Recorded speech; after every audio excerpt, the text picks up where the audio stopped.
তীব্র গরমে যেন পুড়ছে চারিদিক। দুপুর 12টা পার হতেই ফাঁকা হয়ে যাচ্ছে রাস্তাঘাট, তেমনি পথচারীদের উপস্থিতিও অনেকটাই কমে গেছে। আকাশে মাঝে মধ্যে মেঘ দেখা গেলেও বৃষ্টির দেখা মেলা ভার। তবে আবহাওয়া দপ্তর জানিয়েছে খুব শীঘ্রই বর্ষা ঢুকতে পারে দেশের বিভিন্ন অঞ্চলে। তবে তার আগে পর্যন্ত গরম থেকে রেহাই মিলছে না সাধারণ মানুষের। এই তীব্র দাবদাহে মানুষ খুঁজছে একটু স্বস্তি। তাই ঠান্ডা পানীয়, ডাবের জল, লস্যি, নানা রকম পানীয় দ্রব্যের দোকানে জমেছে ভিড়।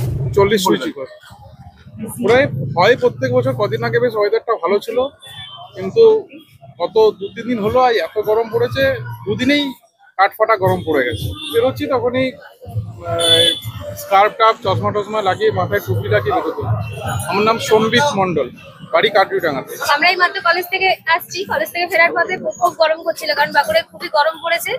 তো আমরা এখানে প্রায় লস্যি খেতে আসি, তো আজকেও সেরকমই এলাম লস্যি খেতে। খুবই অস্বস্তি বোধ হচ্ছে। গরমের প্রিভেনশন, বেশি করে জল খাওয়া, ছাতা ছাড়া, চশমা ছাড়া না বেরোনো, মাঝে মাঝে এসে লস্যিটা ঠান্ডা খেয়ে যাওয়া। ব্যুরো রিপোর্ট, জেলা বার্তা।